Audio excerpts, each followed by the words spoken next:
سورہ بقرہ کی آیت نمبر 191 سے 193 تک۔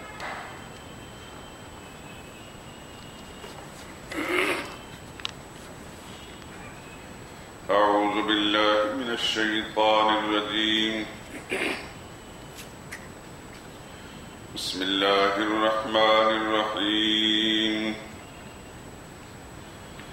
وَاقْتُلُوهُمْ حَيْثُ ثَقِفْتُمُوهُمْ وَأَخْرِجُوهُمْ مِنْ حَيْثُ أَخْرَجُوكُمْ وَالْفِتْنَةُ أَشَدُّ مِنَ الْقَتْلِ وَلَا تُقَاتِلُوهُمْ عِنْدَ الْمَسْجِدِ الْحَرَامِ حَتَّى يُقَاتِلُوكُمْ فِيهِ فَإِنْ قَاتَلُوكُمْ فَاقْتُلُوهُمْ كَذَلِكَ جَزَاءُ الْكَافِرِينَ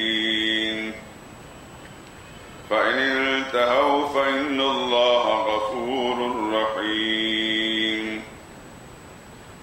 وَقَاتِلُوهُمْ حَتَّى لَا تَكُونَ فِتْنَةٌ وَيَكُونَ الدِّينُ لِلَّهِ فَإِنِ انْتَهَوْا فَلَا عُدْوَانَ إِلَّا عَلَى الظَّالِمِينَ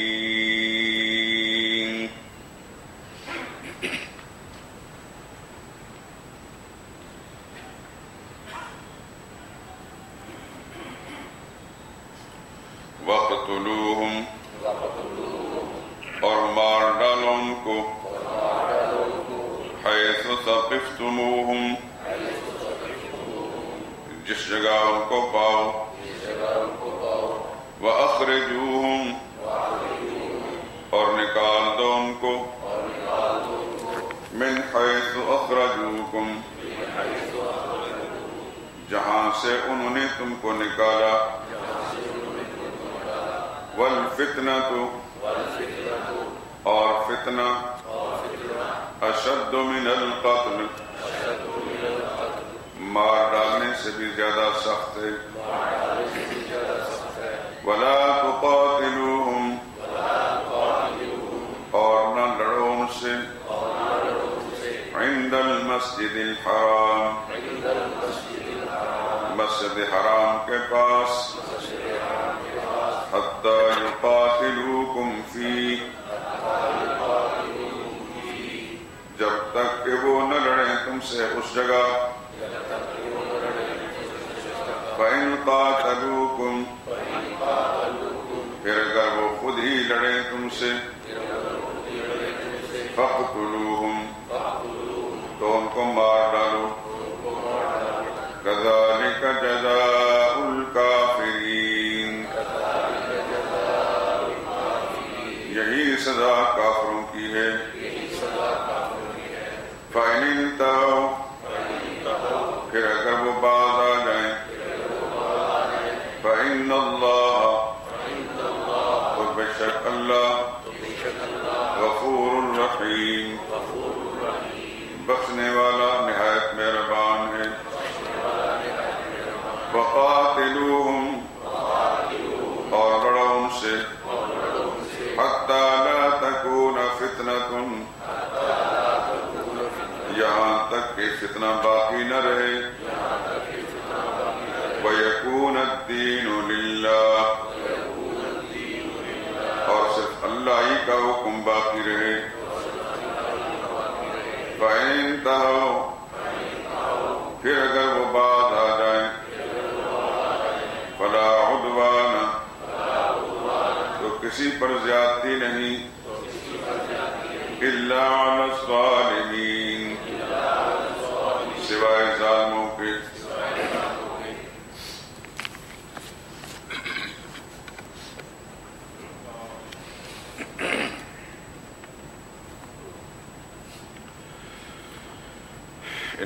ان آیات کریمہ میں اسی مضمون کا تسلسل ہے جو اس سے پہلی آیت نمبر 190 سے شروع ہوا، یعنی حکم جہاد برائے ازالہ فساد، دفع شرک۔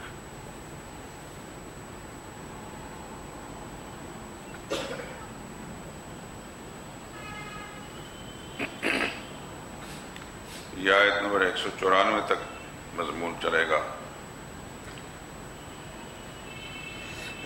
5 آیات ہیں، 190 سے لے کر 194 تک۔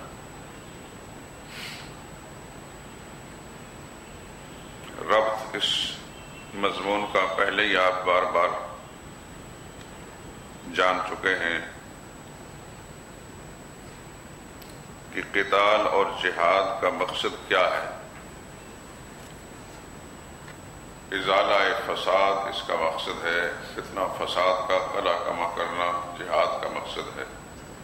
انبیاء کرام علیہم الصلاۃ والسلام کے جہاد اسی مقصد کے لیے تھے، اور آج بھی اگر دنیا کے کسی خطے میں کوئی مجاہد جہاد کر رہا ہے تو اس کا مقصد بھی ازالہ فساد ہے، فساد نہیں،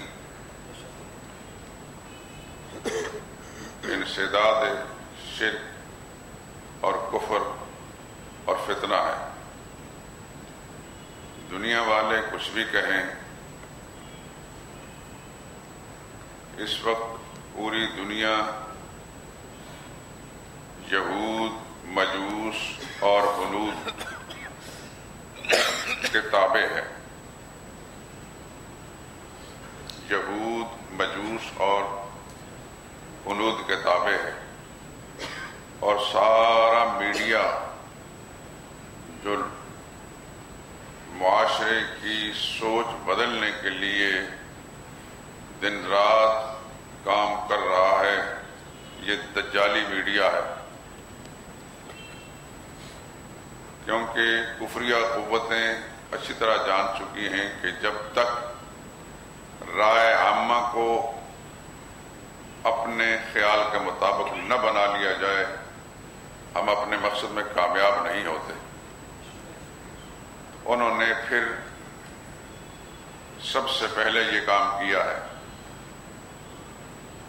چنانچہ وہ ایک لہجہ ضائع کیے بغیر دن رات اس مشن پر لگے ہیں، اور تسلسل اور تواتر کے ساتھ اسلام بیزار، کفر پسند، دین دشمن، اللہ کے باغی لوگ لائے جا رہے ہیں، اور ان سے وہ خرافات باقاعدہ بکوائے جا رہے ہیں، اور عوام الناس کی اکثریت چونکہ اصل حقائق سے بے خبر ہوتے ہیں، جو کچھ اخبار میں پڑھ لیا، الیکٹرانک میڈیا، ٹی وی وغیرہ سے سن لیا، اس پر آمنا و صدقنا۔ اگر دوسری طرف وحی آسمانی ان کو سنائی جائے، اس کی طرف توجہ نہیں ہوگی، لیکن میڈیا کے ذریعے سے جو وحی شیطانی ہے اس کو سن کر اس پر ایمان لے آئیں گے۔ یہی وجہ ہے کہ ایک عرصے سے جہاد والے عمل کو دہشت گردی کا نام دیا گیا ہے، اور دن رات تحریر میں بھی اور تقریر کے اندر بھی یہی پروپیگنڈا کیا جا رہا ہے۔ یہ اللہ کا احسان اور اللہ کا بے حد شکر ہے کہ اللہ کا قرآن محفوظ ہے، اور ابھی کچھ افراد اس دھرتی پر ایسے ہیں جو اللہ کا قرآن لوگوں کو سنا رہے ہیں، لوگوں کو اللہ کی کتاب سے آگاہ کر رہے ہیں، اور مسلمان اپنی آنکھوں سے اللہ کی کتاب کی آیات کو دیکھ بھی رہے ہیں اور اپنے کانوں سے سن رہے ہیں، اور اس دجالی میڈیا کے پروپیگنڈے سے اور یہود و مجوس اور ہنود کے اس پروگرام سے متاثر نہیں ہوتے۔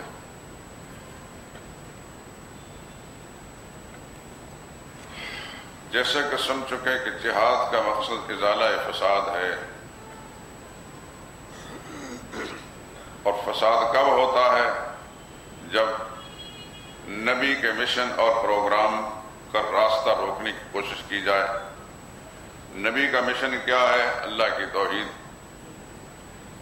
تو توحید اور رسالت لازم ملزوم ہے۔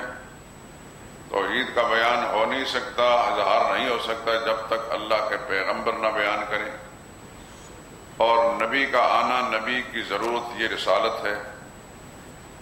توحید کی خاطر رسالت کا ہونا ضروری ہے۔ رسالت کے دشمنوں کے لیے پھر اللہ تعالیٰ نے جہاد مشروع کیا، کہ جب انہوں نے راستہ روکا تو اللہ تعالیٰ نے پھر جہاد کی اجازت دی۔ لیکن اس کے اندر بھی بار بار اس بات کی احتیاط برتی گئی کہ وہ لڑنے میں پہل کریں گے تو پھر تم نے ان کے ساتھ قتال کرنا ہے، اگر انہوں نے پہل نہیں کی تو تم نے کچھ نہیں کہنا، جیسے کہ ان آیات کے اندر بھی آپ دیکھ رہے ہیں۔ رسول اللہ صلی اللہ علیہ وسلم کی ساری زندگی، آپ کی حیات مبارکہ اسی مشن سے تعبیر ہے۔ آپ کے تربیت یافتہ صحابہ کرام رضوان اللہ تعالی علیہم اجمعین اور ان کے نقش قدم پر چلنے والے اس وقت سے لے کر اب تک اسی پروگرام پر کاربند ہیں۔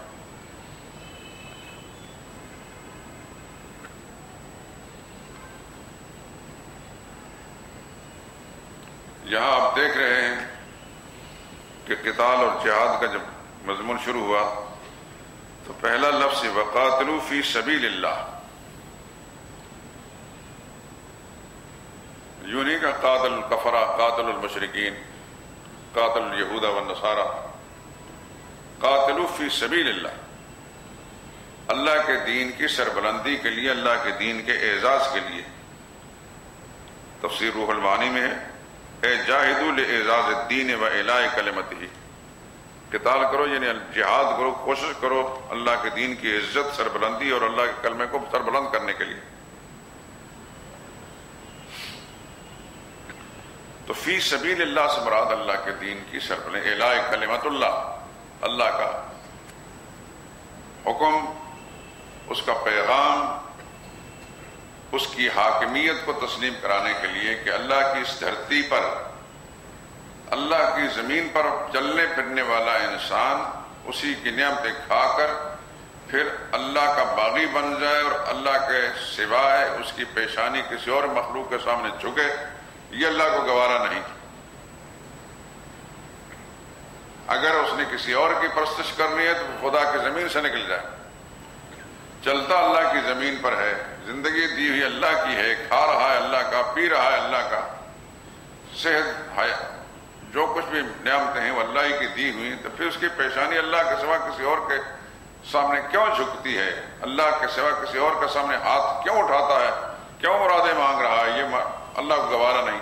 یہی وجہ ہے کہ اللہ تعالیٰ نے تمام گناہوں کے معافی کے لیے گنجائش رکھی ہے سوائے شرک کے، کہ مشرک کو اللہ نے کسی صورت معاف کرنے، انہ من یشرک باللہ، آگے چھٹے پارے میں آئے گا، یقین جانو جو اللہ کا شریک بنائے گا کسی کو، فقد حرم اللہ، اللہ نے حرام قرار دے دی اس پر جنت، جنت اس پر حرام ہے۔ یہ اعلان اللہ کا ہے، ورنہ اللہ تعالیٰ سے کوئی باز پرس کرنے والا، پوچھنے والا تو ہے نہیں۔ اگر اللہ تعالیٰ معاف کر دے کسی مشرک کو تو کیا ہے، اس کی خدائی میں فرق تو نہیں پڑ جائے گا، تو نہ اللہ پر کوئی اعتراض کرنے والا ہے۔ لیکن کسی قاتل کے بارے میں اللہ تعالیٰ نے ایسا نہیں فرمایا کہ قاتل کو کبھی معافی نہیں ملے گی، حالانکہ اخلاقی جرائم میں سے بہت بڑا جرم ہے، بہت بڑا کبیرہ گناہ ہے، کفر کے بعد قتل بہت بڑا کبیرہ گناہ ہے، پھر اخلاقی برائیوں میں سے زنا بہت بڑا جرم ہے، لیکن اس کے باوجود اللہ تعالیٰ نے کہیں بھی نہیں فرمایا کہ کسی زانی کو نہیں بخشا جائے گا، کسی قاتل کو نہیں بخشا جائے گا، لیکن مشرک کے بارے میں فرمایا کہ اس کے لیے جنت حرام ہے، کیونکہ شرک اللہ کی بغاوت ہے، اور بغاوت کا ہمیشہ دنیا میں یہ قانون رہا ہے، ہر دنیا کی تہذیب یافتہ مہذب حکومتیں آج کی ہوں یا پہلے، کہ ہر مملکت کا ہر باشندہ اس کی چھوٹی بڑی غلطیاں نظر انداز ہو سکتی ہیں یا کچھ سزا دینے کے بعد چھٹکارا مل سکتا ہے، سوائے باغی کے، باغی کے لیے سزائے موت ہوتی۔ مشرک اللہ کا باغی ہے، سورہ یونس میں آئے گا 11ویں پارے میں، یا ایھا الناس انما بغیکم علی انفسکم، وہاں بغاوت کا لفظ استعمال ہوا کہ تمہاری بغاوت تمہارے خلاف پڑے گی۔ تو اس لیے پھر اللہ تعالیٰ نے اپنے اس کلمے کو بلند کرنے کے لیے نبی بھیجے، اور نبیوں کے مشن کے راستے میں جس نے مزاحمت کی راہ، اس نے رکاوٹیں کھڑی کی، اس کا راستہ روکنے کی کوشش کی، تو ایک عرصے تک تو پیغمبر کو صبر کرنے کی اور نبی کے ساتھیوں کو صبر تلقین کی گئی، لیکن بالآخر اسی خالق کائنات نے نبی کو اجازت دی کہ ہتھیار اٹھاؤ پہ، وقاتلوا فی سبیل اللہ، اللہ کی راہ میں قتال کرو، یعنی اللہ کے دین کی سربلندی کے لیے۔ کن کے ساتھ؟ الذین یقاتلونکم، جو تم سے لڑتے ہیں. یہ بھی یہاں اس جملے سے بتا دیا کہ جو لڑنے میں پہل کرتے ہیں ان کے خلاف. ایک آدمی کافر ہے، مشرک ہے، وہ شرک کرتا ہے، تمہاری بات نہیں مانتا، اس کو زبردستی مسلمان نہیں کرنا. نہیں مانتا، ٹھیک ہے، لگا رہے، تمہارا کام ہے اتمام حجت کرنا. لیکن جو راستہ روک کر کھڑا ہو جاتا ہے پھر اس کے خلاف الذین یقاتلون، جو تم سے قتال کرتے لڑتے ہیں. لیکن وہاں بھی یہ احتیاط پر ولا تعتدوا، زیادتی نہ کرنا، بس زیادتی نہ ہو.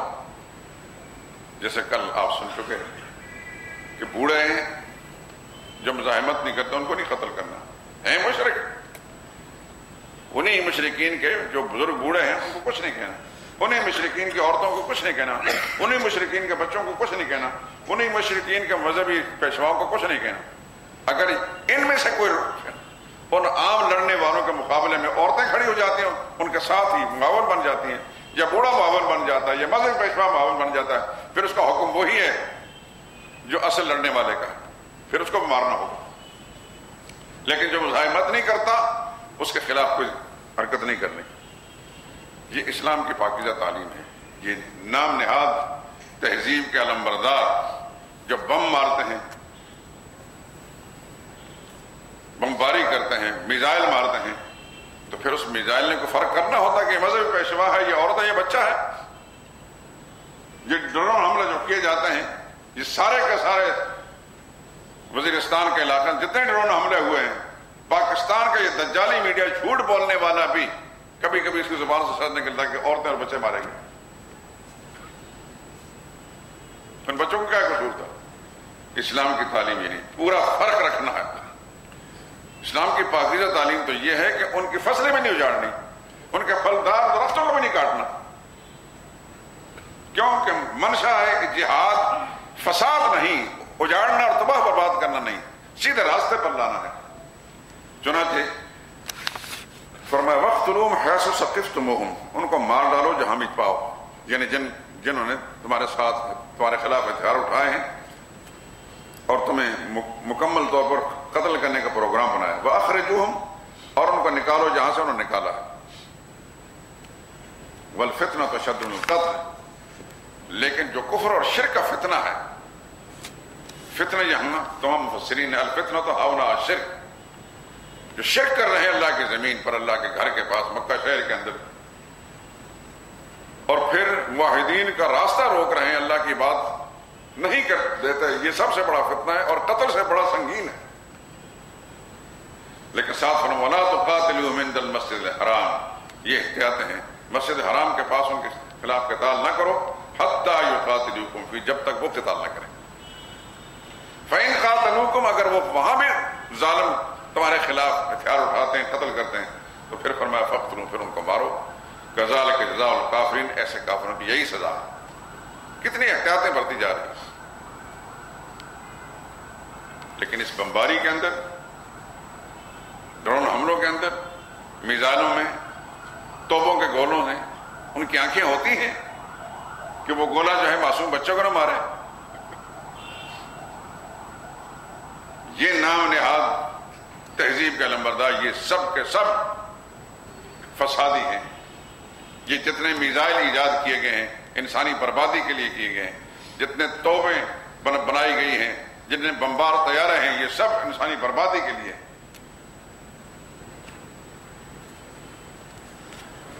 دیکھیے اگلی آیت کے اندر فَإِنِ انْتَهُوا، اگر وہ باز آ جاتے ہیں. پہلے وہ تمہارے خلاف تھے، دشمن تھے، ہتھیار اٹھایا، لیکن اب وہ باز آ گئے، یعنی شرک سے باز آ گئے، توبہ کر لی انہوں نے، تمہارے خلاف ہتھیار اٹھانے سے باز آ گئے. فَإِنَّ اللَّهَ غَفُورٌ رَحِيمٌ، دیکھیے اس کی رحمت دروازہ بالکل ہے، اللہ غفور رحیم ہے، اللہ معاف کرنے والا، تم بھی چھوڑ دو ان کو.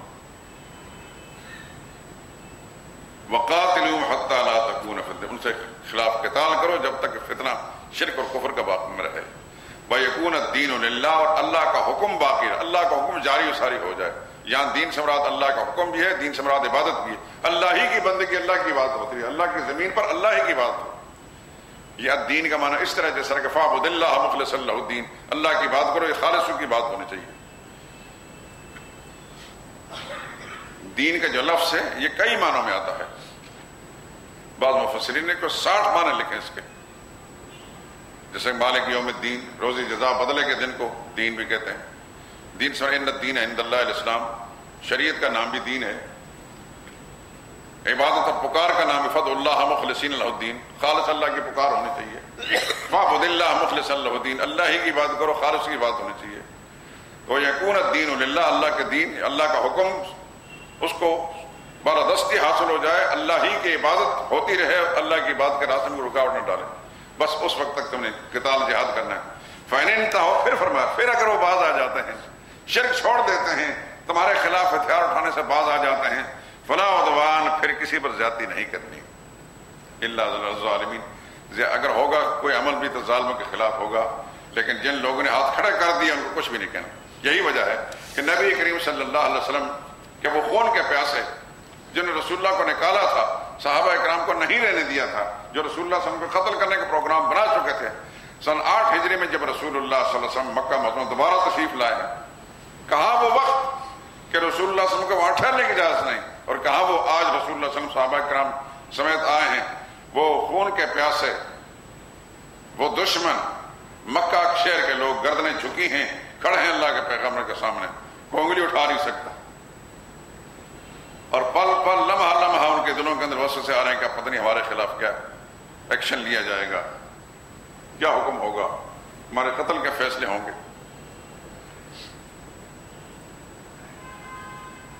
وہ پیغمبر جو سراپا رحمت للعالمین ہے. دین اسلام دین رحمت ہے، یہ یاد رکھیں. جو لوگ دین کو نہیں سمجھتے، اسلام کو نہیں سمجھتے، اسلام بیزار ہیں، جنہوں نے یہ ٹھان لی ہے کہ دین کی اور اہل دین کی دشمنی دل میں رکھنی ہے اور اس کے خلاف پروپیگنڈا کرنا، اس کا کوئی علاج بھی نہیں. لیکن جو دین کا مزاج پر زمن جانتا ہے، قرآن کریم کی تعلیمات اس کو ہیں، رسول اللہ صلی اللہ علیہ وسلم کی زندگی اس کے سامنے ہے، وہ اچھی طرح جانتا ہے کہ دین کے اندر بڑی وسعت اور گنجائش ہے. وہی خون کے پیاسے ہے، وہی رسول اللہ کو نکالنے والے آج گردنیں جھکی ہیں.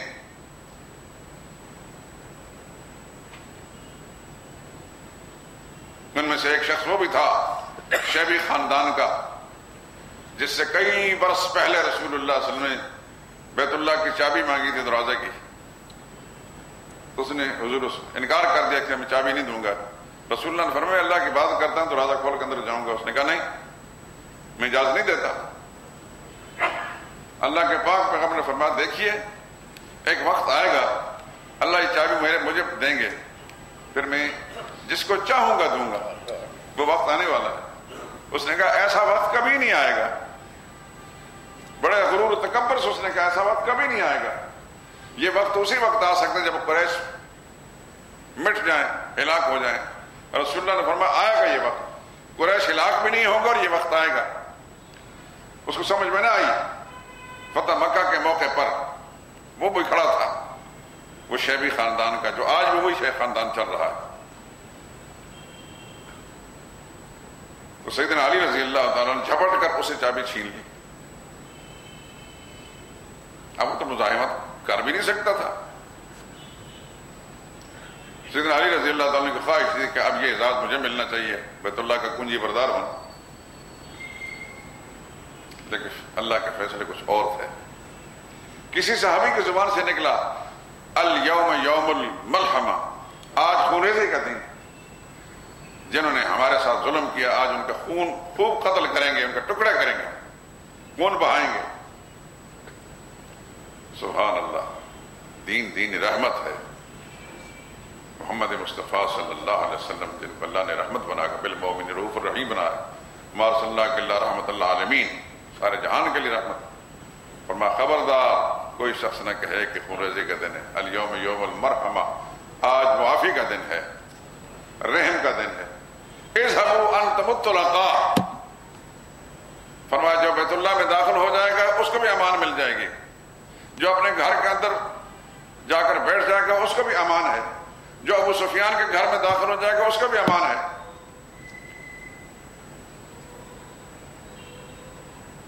اور فرمایا اذهبوا انتم الطلقاء، جاؤ لا تثریب علیکم اليوم، آج تم پر کوئی مواخذہ نہیں ہوگا، جاؤ تم سب آزاد ہو. ہے کوئی مثال دنیا میں اس کی. افسوس کہ مسلمان اپنے گھر سے بے خبر ہے، ورنہ مسلمان حکمرانوں کی ذمہ داری تھی ان حقائق کو ان یہود و نصارہ کے سامنے اور یہ ہنود کے سامنے پیش کرتے. کس منہ سے تم کہتے کہ مسلمان دہشت گرد ہیں؟ مسلمانوں کے پیغمبر نے تو اس طرح دنیا مثال قائم کر رکھی ہے. کوئی مسلمان بھی جو نبی کے نقشے میں چلنے والا کبھی فساد نہیں کرتا. وہ اسی حد تک جہاد کرے گا جتنا مقصد ازالہ فساد ہوگا، اس سے آگے نہیں. نہ قرآن اجازت دیتا نہ رسول اللہ صلی اللہ علیہ وسلم تعلیمات میں ایسی گنجائش. لیکن جو انہی کی زبان اپنے منہ میں ڈال کر یہودیوں کی، ہندوؤں کی، مجوسیوں کی زبان اپنے منہ میں ڈال کر صبح شام یہ بکواس کرتے رہیں اور اپنے آپ مسلمان بھی کہیں، ان سے کیا خیر کی توقع رکھی جا سکتی؟ یہ کس طرح اسلام کی ترجمانی کریں گے؟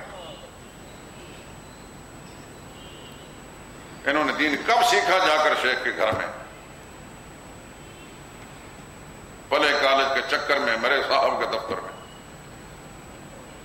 کتنے آئے اور کتنے چلے گئے بڑے تمتراک کے ساتھ. ایوب خان بھی زمانے کی زمانے میں اس کا طوطی بولتا تھا، پورے ملک کے اندر کوئی چڑیا بھی نہیں پھڑک سکتی تھی. کہاں ہے؟ کون نام لینے والا ہے؟ صبح شام کتنے انسان آپ کو ملتے ہیں جو ایوب خان کے لیے کوئی کلمہ رحمت بولتے ہیں. یحییٰ خان بھی آیا تھا، کہاں ہے وہ؟ کہاں ہے؟ کس کو اس کے قبر معلوم ہے؟ اور کتنے آئے چلے گئے. یہ پیبند زنی ہو جاتے ہیں، ان کے نام بھی مٹ جاتے ہیں. اس لیے کہ یہ اسلام کے ترجمان نہیں تھے، محمد رسول اللہ صلی اللہ علیہ وسلم کے غلام نہیں تھے. ان کے ذہن، ان کی سوچ، ان کی فکر وہی رہی ہے. جہاں سے پڑھ کر آئے، جو کچھ سیکھا وہی ان کے دماغوں کے اندر تھا، وہی پلتا رہا، اسی تو سوچ نظریے کے ساتھ جیتے رہے اور بلاخر مر گئے. اور کتنے آئیں گے، مر جائیں گے. یہ جو موجود ہے ان کے لیے بھی نام و نشان ان کے مٹ جائیں گے. لیکن اللہ کا دین باقی رہے گا. جو خدا کے دین کا وفادار ہے وہ ہمیشہ زندہ اور جاوید رہے گا، وفادار رہے گا، وہ نہیں مٹتا. آج 1500 سال کے بعد بھی صدیق اکبر کو اسی احترام کے ساتھ یاد کیا جاتا ہے، فاروق اعظم کو اسی ادب کے نام کے ساتھ یاد کیا جاتا ہے. صحابہ اکرام کے لیے وہی کلمہ رحمت ہوتا ہے. ان کے لیے کون بولتا ہے، کون جانتا ہے؟ اس لیے کہ جو اللہ کے وفادار تھے اللہ نے ان کو مٹنے نہیں دیا، نہ مٹنے دے گا. آج بھی جو اللہ کا وفادار ہوگا، وقتی طور پر چاہے کچھ بھی کہیں. آپ جانتے ہیں اس ماضی بر صغیر کے اندر مجد الفسانی گزرے ہیں. مغلوں کے سلطنت کے زمانے کے اندر ان کا طوطی بولتا تھا، کوئی پھڑک نہیں سکتا تھا. مجد صاحب نے صرف ایک برائی کی اصلاح چاہی کہ بادشاہ اپنے سامنے درباریوں سے سجدہ کراتا ہے، یہ غلط کام کرتا ہے. مسلمان بھی اپنے آپ کو کہتا ہے اور مسلمان سے اپنے دربار میں سجدہ کراتا ہے، یہ اللہ کا حق ہے. یہ جرم سمجھا گیا. جب اقتدار کا نشہ ہوتا ہے تو پھر اس مرضی کے خلاف بات کرنے والا مجرم ہوتا ہے. بجل صاحب کو جیل میں ڈال دیا گیا، وہ تفصیلات آپ کے علم میں ہے. کون جانتا ہے جہانگیر کتنا اچھا انسان تھا، اکبر پر کتنے انسان ہیں صبح شام رحمت اللہ تعالیٰ کہنے والے. اور مجدد صاحب پوری دنیا کے اندر نام چمکتا ہے. جب ان کا نام آتا ہے تو ایک مسلمان کا دل و دماغ جو ہے محبت اور پیار کے اور احترام کے جذبات سے لبریز ہو جاتا ہے. اس زمانے میں مولوی احمد کہتے تھے، ملا احمد. آج پوری کائنات کے مسلمان مجدد الفسانی، دوسرے 1000 سالہ دور کا مجدد، بغداد کا مفتی علامہ سید محمود آلوسی، بہت بڑا دنیا کا ایک شاہکار کتاب اور تفسیر لکھی ہے روح المعانی 30 جلدوں کے اندر. وہ جگہ جگہ لکھتا ہے قال شیخ المجدد، شیخ مجدد نے یہ بات فرمائی ہے. ایک عجمی دنیا کا ایک عالم بزرگ، اس کو عرب دنیا کے لوگ اس احترام کے ساتھ خدا بند قدوس ایسے اپنے وفاداروں کو یوں چمکایا کرتے ہیں، وہ دنیا کا نام نہیں مٹتے ان کے. کون جانتا ہے کہ اکبر کیا تھا اور اکبر کا باپ کیا تھا، اس کا بیٹا کیا تھا اور پوتا کیا تھا؟ کدھر گئے؟ کہاں ہیں ان کی قبریں؟ کتنے لوگ ہیں ان قبروں پر جا کر قرآن خوانی کرنے والے، ان کے رحمت اللہ تعالیٰ کہنے والے؟ ایسے کتنے آئے اور کتنے چلے گئے، چلے جائیں گے. اللہ ہی کا نام باقی رہے گا اور اللہ کے نام کا وفادار ہی باقی رہے گا. نوح علیہ السلام کب گزرے ہیں، آدم علیہ السلام کب گزرے ہیں، کتنے ہزار سال گزر چکے، آج بھی نام ان کے زندہ و جاوید ہیں کہ وہ اللہ کے وفادار تھے۔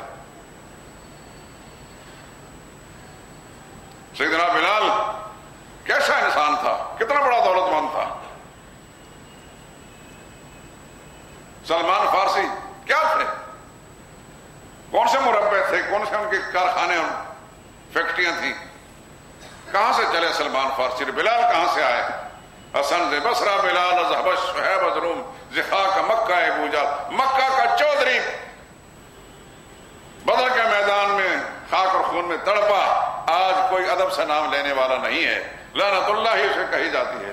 اور وہ غلامانہ زندگی گزارنے والا بلال، کوئلوں پر جو لٹایا جاتا تھا بلال، وہ رسول اللہ کے سامنے اشہد ان محمد رسول اللہ کا کلمہ بلند کرتا ہے۔ آج بھی پوری دنیا کے اندر سیدنا بلال رضی اللہ تعالیٰ عنہ کو احترام کے ساتھ یاد کیا جاتا ہے، کسی دولت کی بنا پر نہیں، کسی عہدے کی بنا پر نہیں، اللہ اس کے رسول کی وفاداری کی بنا پر۔ یاد رکھیں میرے دوستو، جو اس دنیا میں آیا جانے کے لیے آیا ہے، ایک اللہ کی ذات باقی رہے گی، کسی نے باقی نہیں رہنا، لیکن اس بات کو اپنے دل کے پر منعکس کر لیں کہ جب تک جئیں گے اللہ کا وفادار بن کر رہیں گے۔ کوئی کیا بکواس کرتا ہے، کوئی کیا کہتا ہے، غصہ ہوتا ہے، ناراض ہوتا ہے، طنز کرتا ہے، اس کو دیوانے کی بڑھ سمجھ کر نظر انداز کر دیں۔ آواز سگا کم نہ کند رزق گدارا، میں کل کہہ چکا ہوں کہ قافلے جب چلتے ہیں اپنی منزل پر پہنچ کر رہتے ہیں، کتے بھونکتے رہتے ہیں، اپنے دل اور دماغ کو اللہ کے قرآن کریم سے اس طرح منور کریں، اس جذبے سے اپنے آپ کو ہر وقت سرشار رکھیں اور اس کو منتقل کریں اپنی نسلوں، اپنی اولادیں، اپنے متعلقین تک۔ کوئی طرح ہے گا انشاءاللہ آنے والا وقت۔ دیکھیے دین، رسول اللہ صلی اللہ علیہ وسلم نے فرمایا بدأ الاسلام غریباً، اسلام کا آغاز بڑی اجنبیت سے ہوا تھا، کوئی پرسان حال نہیں تھا۔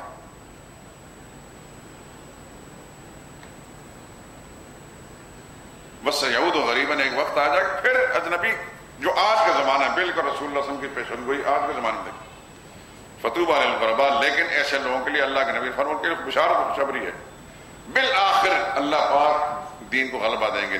یہ دین مغلوب ہونے کے لیے نہیں آیا، یاد رکھنا، غالب ہونے کے لیے آیا۔ کیوں؟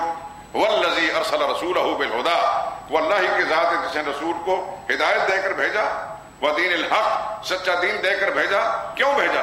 لیظہرہ، تاکہ اس کو غالب کرے، علی الدین کلہ، پوری دنیا کے مذاہب پر غالب کر کے چھوڑنا ہے۔ یہ دین غالب ہو کر، غالب ہونے کے لیے آیا ہے۔ میں اور آپ رہیں یا نہ رہیں، دین غالب ہوگا، لیکن ہم میں سے ہر شخص نے اپنا اپنا حصہ ڈالنا ہے، کیونکہ اللہ کے سامنے پہنچنا ہے۔ وہاں کئی قطاریں ہوں گی، اللہ کے وفاداروں کی بھی ہوگی، دین کے غداروں کی بھی ہوگی۔ دنیا مفادات کی خاطر ایمان بیچنے والے بھی ایک لائن میں ہوں گے، اور سب کچھ قربان کر کے اللہ کے ساتھ وفاداری کرنے والے بھی ایک لائن میں کھڑے ہوں گے۔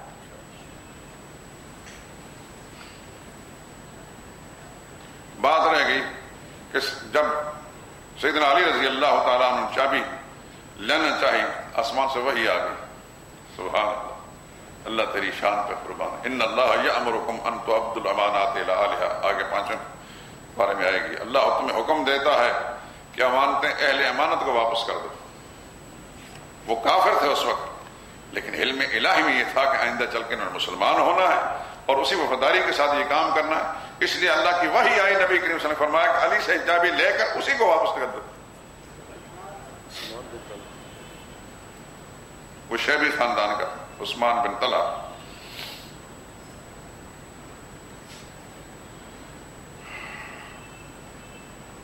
رسول اللہ صلی اللہ علیہ وسلم چاہتے سیدنا علی کو دے سکتے تھے، حضرت عباس کو دے سکتے تھے، کسی اور کو دے سکتے تھے، اپنے خاندان کے لوگوں کو دے سکتے تھے، کسی کیا مجال تھے، لیکن دین بھی سراپا دین رحمت ہے۔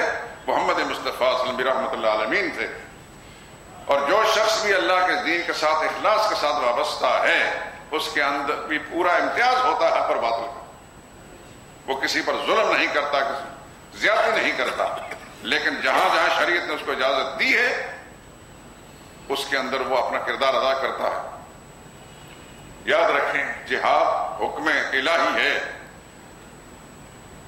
جہاد نبی کریم صلی اللہ علیہ وسلم کا مشن میں ہے، جہاد دین کی سربلندی کے لیے ہے، جہاد دین کی شوکت ہے، دین کا روب ہے، اسلام کا دبدبہ ہے، اسلام کے غلبے کی خاطر ہے۔ اس لیے اپنے دل اور دماغ کو کبھی اس سے خالی مت کیجیے، ڈریے مت کسی سے۔ اللہ نے فرمایا ایایا فتقون، صرف مجھ سے ہی ڈرتے رہو، ایایا فرحبون، میرا خوف دل میں رکھو، اتقوا اللہ، صرف اللہ سے ڈرو، کسی اور سے نہیں۔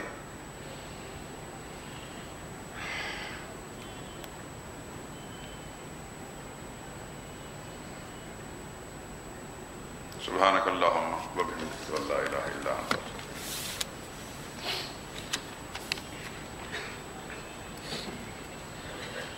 جماعت کی نماز کے لیے امام کے آنے سے قبل مقتدیوں کا کھڑا ہو جانا درست ہے؟ نہیں، بیٹھے رہنا چاہیے، کھڑا نہیں ہونا چاہیے۔ اس کا ٹھیک نہیں، یہ رسول اللہ صلی اللہ علیہ وسلم کی تعلیم کے خلاف۔ جب تک رسول اللہ صلی اللہ علیہ وسلم مصلی پر نہیں پہنچ جاتے تھے، صحابہ کرام بیٹھے رہتے تھے۔ یہ بھی عدم تربیت کا ایک حصہ ہے، ہماری تربیت نہ ہونے کا ایک حصہ ہے۔ رسول اللہ صلی اللہ علیہ وسلم جس صف سے گزرتے جاتے تھے وہ صف ساتھ ساتھ کھڑی ہوتی جاتی تھی۔ یہ طریقہ مبارکہ تھا۔ الحمدللہ رب العالمین، اللہم صلی علی محمد وعلی آل محمد وبارک وسلم۔ یا اللہ، ہمارے یہ بیٹھنا بیان کرنا سننا قبول فرما، قرآن کریم کے نور سے ہمارے دل دماغ کو روشن فرما، سب تعلیمات سے ہمارے گھروں کو آباد فرما۔ اے اللہ، ہمارے معاشرے کے اندر کسی بھی پہلو سے جو بگاڑ آ چکا ہے، فساد آ چکا ہے، تو اپنی خاص رحمت اور فضل و کرم کے ساتھ قرآنی ہدایات کے ذریعے سے اس بگاڑ اور اس فساد کی اصلاح کرنے کی توفیق نصیب فرما۔ یا اللہ، ہر کلمہ گو کو، ہر مسلمان کہلانے والوں کو قرآن کے ساتھ سچی وابستگی نصیب فرما۔ پورے شعور کے ساتھ یا اللہ قرآن کریم کے نور سے اپنے دل دماغ کو روشن و منور کرنے کی اس کی یا اللہ جذبہ عطا فرما، اپنی نسلوں تک اس جذبے کو منتقل کرنے کی یا اللہ توفیق عطا فرما۔ اے اللہ، پوری دنیا کے اندر دین کے اہل دین کے خلاف جو تحریکیں چل رہی ہیں، جو کوششیں ہو رہی ہیں، تو ان کو بخوبی جانتا ہے۔ اے اللہ، ماضی کی طرح جس طرح تو پہلے متکبرین کو اور دشمنان اسلام کو مغلوب مقہور کرتا رہا، خیر و خسر کرتا رہا، آج کے متکبرین اور ان فرعونوں کو بھی یا اللہ پیوند زمیں کر دے اور عبرت کا نشان بنا دے۔